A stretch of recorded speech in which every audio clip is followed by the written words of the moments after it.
بچے برائی سے کیسے بچتے ہیں اور نیکی پر کیسے مائل ہوتے ہیں؟ وہ کون سے فیکٹرز ہیں جو کسی بچے کو برائی سے بچانے اور نیکی پہ مائل کرنے، اور صرف بچے ہی نہیں، مجھے بھی، آپ کو بھی؟ دیکھیے، آج جس موضوع پہ میں گفتگو کر رہا ہوں، میں خدا کی قسم کھا کے کہہ سکتا ہوں کہ ان باتوں کی سب سے زیادہ ضرورت مجھے خود ہے۔ اللہ تعالیٰ میرے عمل اور میری نیتوں اور میرے معاملات کو بھی ٹھیک کرے اور آپ کے معاملات کو بھی ٹھیک کرے۔ اللہ کرے کہ میری عقل میں یہ بات آئے کہ میں آپ کو کچھ سکھانے سے زیادہ اپنے آپ کو کچھ بتانے کے لیے تیار ہو جاؤں۔ بہرحال میں 7 بنیادی فیکٹرز ہیں، 7 عوامل ہیں جن کو ہمیں سمجھنے کی ضرورت ہے۔ کوئی بھی انسان، چاہے بچہ ہو، چاہے میں ہوں، چاہے آپ ہیں، وہ کون سے عوامل ہیں جس کی بنیاد پر وہ برائی سے بچے گا اور نیکی پہ مائل ہوگا؟ اگر ہم نے یہ بات نہیں سمجھی تو ہم تربیہ کا حق ادا نہیں کر پائیں گے۔ بلکہ ایک بات میں اور عرض کروں، بچوں کی تربیہ کرتے ہوئے ہمیں یہ بات ذہن میں رکھنی چاہیے کہ ہم جنتیوں کی اصلاح کی فکر کر رہے ہیں۔ آپ مجھے یہ بتائیے کہ اگر کسی بچے کا انتقال ہو جائے جو بالغ نہیں ہوا، 12 سال کا کوئی بچہ، تو وہ سیدھا کہاں جائے گا؟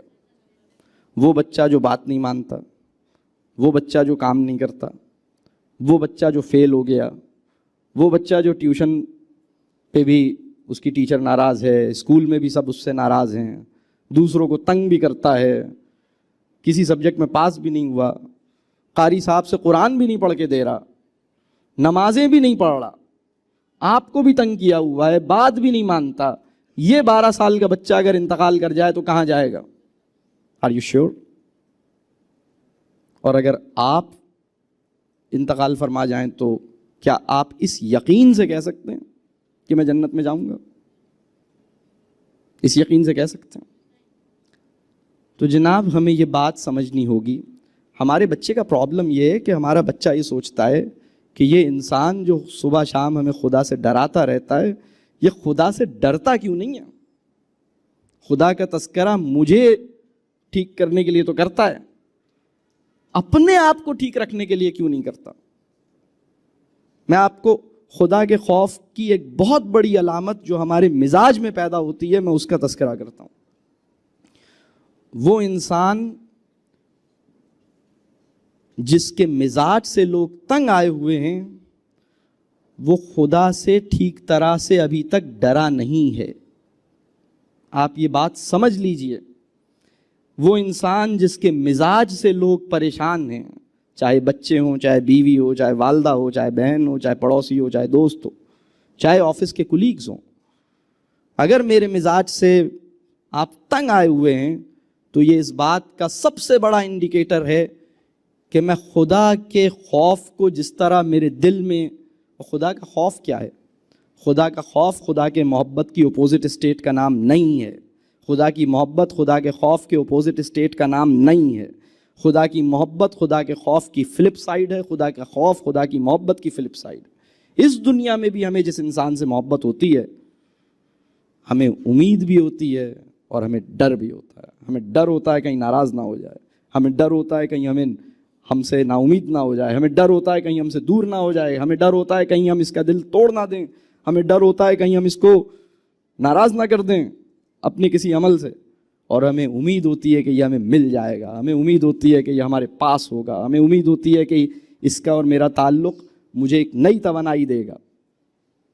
یہ محبت کے اندر خوف اور امید اصل میں ایک ہی جذبے کے اندر 2 بدلتی ہوئی کیفیات ہیں۔ مومن کے دل میں اللہ کا خوف اور اللہ کی محبت ایک ساتھ رہتی ہے، ایک ساتھ پیدا ہوتی ہے۔ وہ انسان جو یہ کہتا ہے کہ میں اللہ سے ڈرتا تو نہیں ہوں، مجھے تو اللہ سے محبت ہے، وہ اللہ کو پہچانتا نہیں ہے۔ وہ انسان جو اللہ سے ڈرتا ہے اور اس کی امیدیں نہیں ہیں، اللہ سے محبت تو محسوس نہیں کرتا، بس اللہ کا خوف محسوس کرتا ہے، وہ بھی ٹھیک سے اللہ کو نہیں پہچانتا۔ تو یہ جو بات میں عرض کر رہا تھا کہ ہمیں آج کے بچے کا پرابلم یہ ہے کہ وہ یہ پریشان ہے کہ یہ انسان جو ہمیں جنت میں پہنچانے کے لیے بیتاب ہے، اپنے آپ کو آتش نار سے بچانے کے لیے پریشان کیوں نہیں ہے؟ یعنی آپ سوچئے کہ ایک آلودہ ایک پاکیزہ کو ٹھیک کرنے پہ تلا ہوا ہے، ایک امپیور یا لیس پیور ایک پیور کو سیدھا کرنے پہ تلا ہوا ہے، اور یہ انتقال فرما جائے تو جنت ہے، میں انتقال فرما جاؤں تو اللہم حاسبنی حسابا یسیرا، اللہ میرے ساتھ آسانی کا معاملہ کرے، آپ کے ساتھ آسانی کا معاملہ کرے۔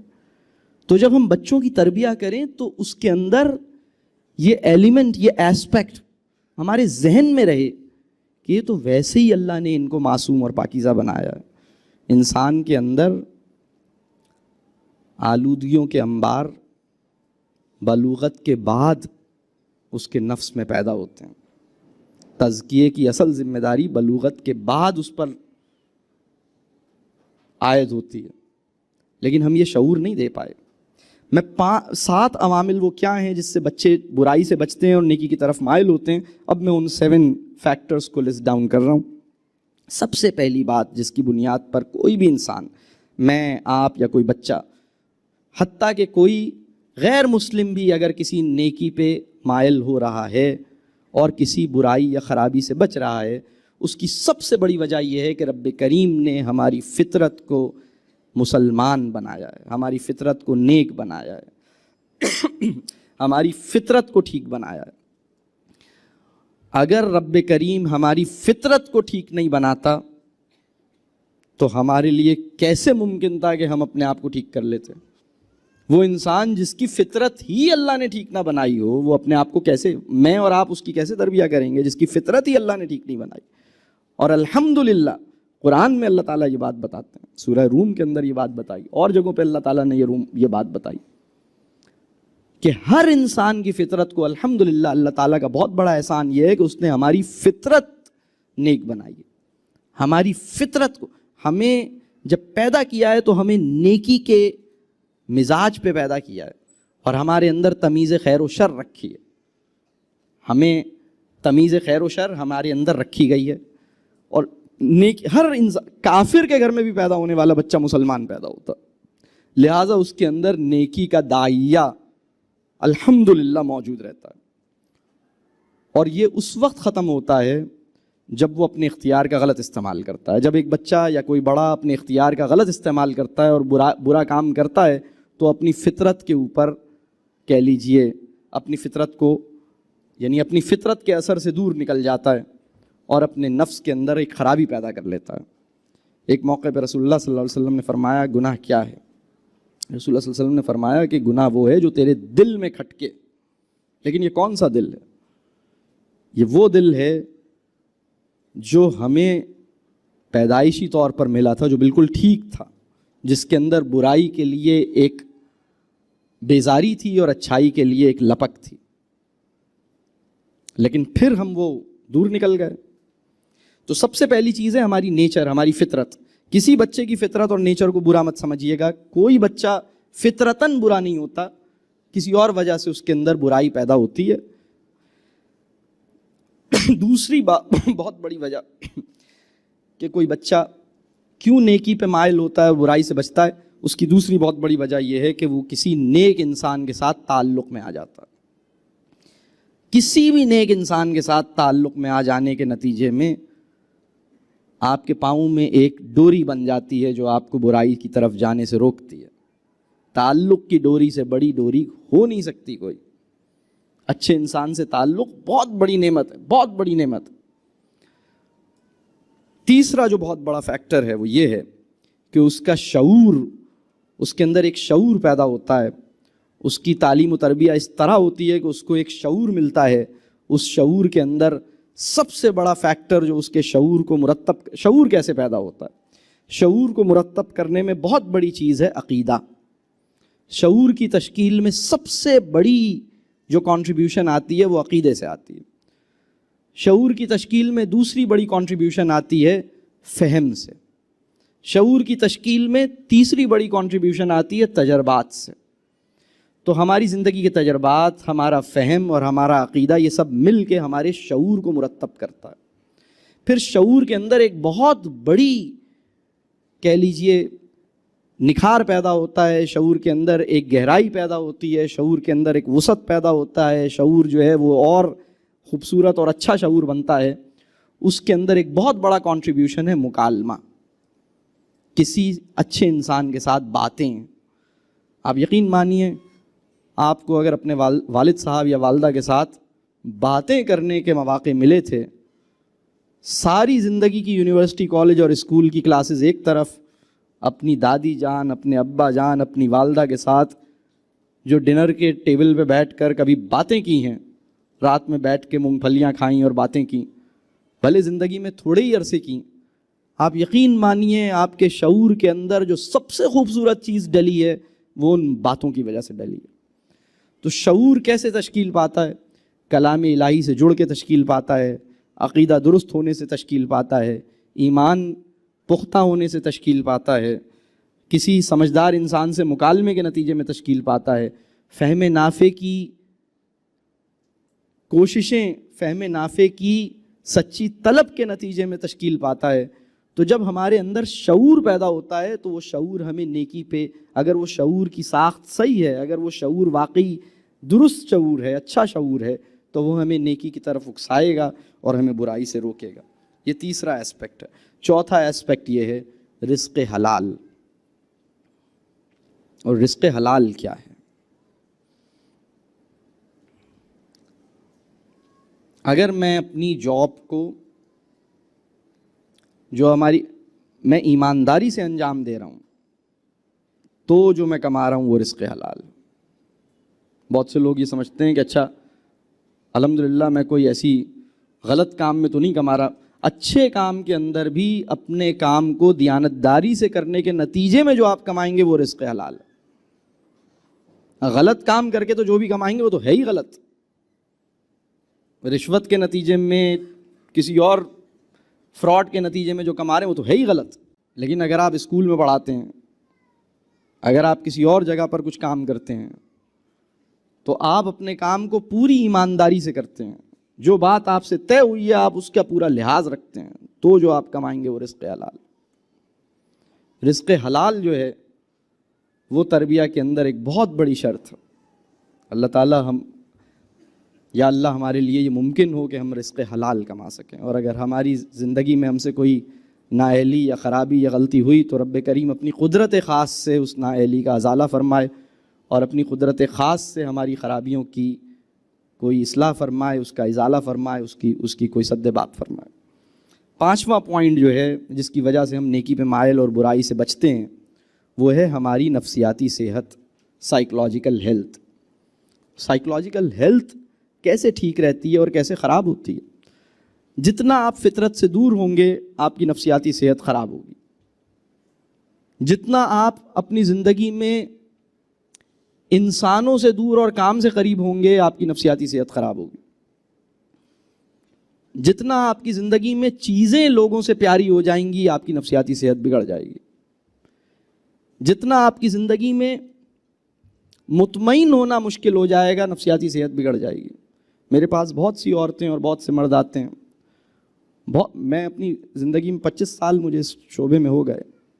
ربع صدی کے اس سفر میں نے ہزاروں لوگوں سے، ٹیچرز، پیرنٹس، پروفیسرز، علماء حضرات، بہت سے لوگوں سے ملاقاتیں کی. بعض اوقات میں دیکھتا ہوں کہ ایک آدمی ہے وہ اپنی بیوی سے خوش نہیں ہے، یا ایک عورت ہے وہ اپنے شوہر سے مطمئن نہیں ہے، خوش نہیں ہے. تو میں اس سے ایک سوال پوچھتا ہوں. میں اس سے پوچھتا ہوں مجھے بتاؤ، میں ایک سوال تم سے کروں گا، یہ بتاؤ کہ آخری دفعہ یہ سوال سوچنے کی تمہیں توفیق کب ہوئی؟ وہ سوال کیا ہے؟ اور میں ان سے پوچھتا ہوں یہ بتاؤ، یہ سوچو کہ اگر یہ آدمی تمہاری زندگی میں نہ آتا تو آج تم کہاں ہوتی؟ آدمی سے پوچھتا ہوں اگر یہ عورت تمہاری زندگی میں نہ آتی تو آج آپ کہاں ہوتے؟ وہ اولاد جو اپنے والدین سے ناخوش ہے، میں ان سے پوچھتا ہوں کہ اگر یہ لوگ تمہاری زندگی میں نہ آتے تو تم کہاں ہوتے؟ کیا ہوتا تمہارا؟ ہم یہ سوچتے نہیں ہیں. ہماری نفسیاتی صحت خراب ہو گئی ہے. ہمارے بچوں پر اتنا اسٹریس ہے کہ وہ سائیکولوجیکلی سک ہو گئے ہیں. سائیکولوجیکلی سک انسان جو ہے اس کے لیے جاننے کے باوجود کہ صحیح عمل کیا ہے وہ اس کے اوپر کہہ لیجئے اس کو اختیار کرنا دشوار ہوتا ہے. میں ذاتی طور پر ایسے لوگوں کو جانتا ہوں, آپ بھی شاید جانتے ہوں, بہت اچھے لوگ, بہت زبردست لوگ, اپنی زندگی کے اندر بہت بہترین اور بڑھیا لوگ, نمازوں کی پابندی کرتے ہیں, اچھی اخلاق سے پیش آتے ہیں, نیکی پہ رہتے ہیں, حلال کماتے ہیں, اچھے لوگ ہیں, محبت کرتے ہیں, والدین کی خدمت کرتے ہیں, گھروں میں اپنی خوش رکھتے ہیں سب کو. لیکن جب سائیکولوجیکلی ڈسٹرب ہوئے کسی وجہ سے, بزنس میں کوئی پرابلم آ گیا, گھر میں کوئی کرائسس آ گیا, جاب میں کوئی پرابلم آ گیا, سائیکولوجیکلی اپسیٹ ہو گئے, میں جانتا ہوں ایسے لوگوں کو نمازیں چھوڑ دی انہوں نے. واقف ہیں آپ کی نظر میں ایسے لوگ کبھی آئے؟ ایسے لوگ آپ دیکھتے ہیں؟ بالکل الٹی باتیں کرنا شروع کر دی انہوں نے, اس لیے کہ سائیکولوجیکلی اپسیٹ ہو گئے. تو ہماری نفسیاتی صحت جو ہے, میں آپ کو ایک بات اور عرض کروں, رسول اللہ صلی اللہ علیہ وسلم کی ایک اور بات میرے ذہن میں ابھی ذہن میں آئی. کبھی آپ غور کیجئے, ہمیں کہا گیا کہ مسکرانا صدقہ ہے, اور آپ سوچئے عجیب بات ہے, یعنی میں مسکرا رہا ہوں تو اس میں مجھے اجر مل رہا ہے, تو اس میں کون سا کمال ہے, میں نے ایسا کیا کر دیا مسکرانے سے صدقہ؟ یعنی مسکرانا ایک چھوٹا سا عمل ہے, میں اگر مسکرا رہا ہوں تو اس میں اتنا اجر کیوں؟ یعنی اگر ہم اس پہ غور کریں, اصل میں اس کے پیچھے بات یہ ہے کہ رب کریم یہ چاہتا ہے, اور اسلامی معاشرے کی شان یہ ہوتی ہے کہ وہ ایک دوسرے کی نفسیاتی صحت کو امپروو کرنے کی معاونت کرتا ہے. جب آپ مسکرا کے کسی کو دیکھتے ہیں, اسمائل باؤنسز بیک, آپ کو جواب میں مسکراہٹ وصول ہوتی ہے. آپ کسی کو مسکرا کے سلام کرتے ہیں, آپ مسکرا کے اس کی خیریت پوچھتے ہیں, تھوڑی دیر کے لیے وہ اپنی پریشانی سے, چند سیکنڈز کے لیے, چند منٹ کے لیے وہ اس پریشانی کے فیس سے باہر آ جاتا ہے, اور وہ آپ کے چہرے کی مسکراہٹ دیکھ کے خوش ہو جاتا ہے.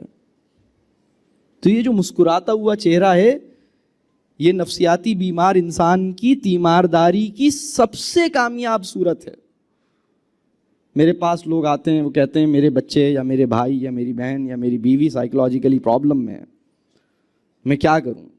تو میں ان سے کہتا ہوں کہ دوائیاں علاج نہیں ہیں, تم علاج بن سکتے ہو, تم دوا بن سکتے ہو. تمہارا چہرہ اس کی دوا ہے, تمہارا لہجہ اس کی دوا ہے, تمہاری باتیں اس کی دوا ہے, تمہارا تعلق اس کی دوا ہے.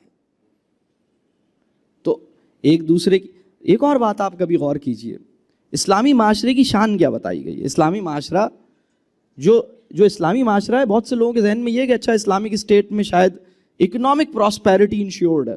جی نہیں, بالکل ایسا نہیں ہے. آپ بالکل یہ نہیں سمجھیے کہ اکنامک پراسپیرٹی گارنٹیڈ ہے, ایسا بالکل نہیں ہے. اکنامک پراسپیرٹی اسلامی معاشرے کے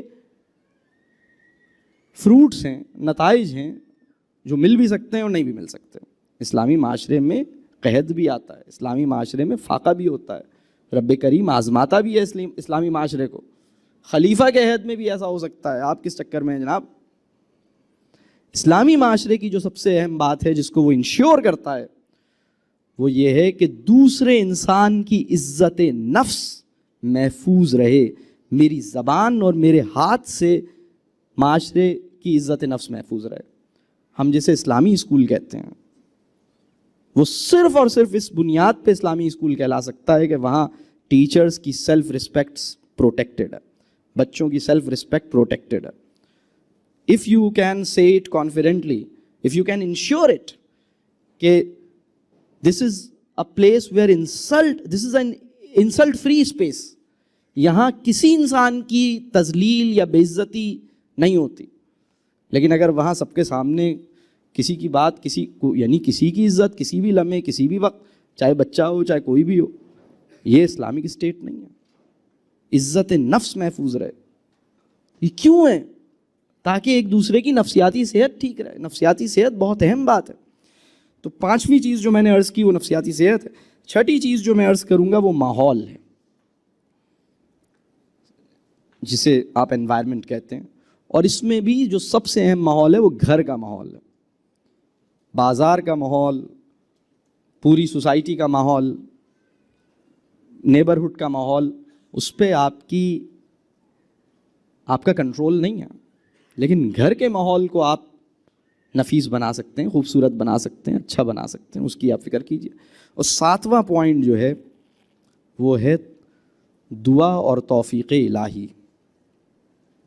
اولاد نیکی پہ کیسے آئے گی اور برائی سے کیسے بچے گی، کوئی اس کے لیے دعا کرے گا صدق دل سے، پھر بھی اگر یہ نہیں ہوگا تو وہ دعاؤں میں شدت پیدا کرے گا، دعاؤں کو اور بڑھائے گا، پھر بھی اگر اس کو یہ رزلٹ نہیں ملے گا تو دعائیں اور بڑھائے گا، پھر بھی رزلٹ نہیں ملے گا تو راتوں کو جاگ کے دعا کرے گا، پھر بھی رزلٹ نہیں ملے گا تو راتوں کے قیام کو طویل کرے گا، پھر بھی رزلٹ نہیں ملے گا تو دعاؤں کے ساتھ آنسوؤں کے موتی پیش کر دے گا بارگاہ الہی میں، پھر بھی نہیں ملے گا تو بھی رب سے راضی رہے گا اور اپنی دعاؤں کے تسلسل کو یقینی بنائے گا۔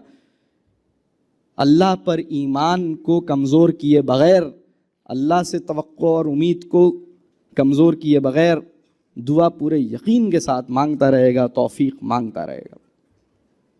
میں آپ کو ایک بات عرض کروں، اگر میرے اور آپ کی تربیت کے نتیجے میں ہمارا بچہ امام کعبہ بھی بن گیا تو وہ حضرت نوح علیہ السلام سے زیادہ کامیاب پیرنٹ نہیں ہے، اس لیے کہ حضرت نوح علیہ السلام نے اپنی اولاد کے لیے جتنی دعائیں کی تھیں، کیا میں نے کی ہیں؟ کیا آپ نے کی ہیں؟ کیا ہم میں سے کوئی یہ دعویٰ کر سکتا ہے کہ ہم نے کی ہیں؟ کیا ہمیں جذبے کی وہ صداقت اور نیت کی وہ پاکیزگی میسر ہے جس سے ہم دعا کر سکیں جو عرش معلیٰ کو ہلا دے؟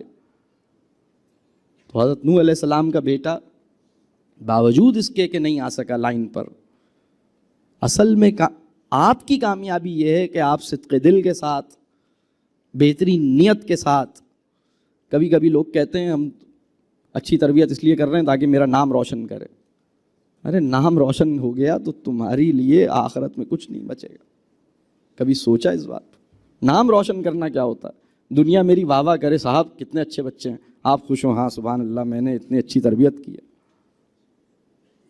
لوگوں سے تعریف سننے کی خواہش میں اگر آپ اپنے بچوں کی تربیت کر رہے ہیں تو جناب آپ یہ تربیت اللہ کی خاطر نہیں کر رہے، لوگوں کی خاطر کر رہے ہیں۔ چھوٹی سی بات ہے یہ۔ تو یہ 7 عوامل ہیں جس کا ہمیں خیال رکھنے کی ضرورت ہے۔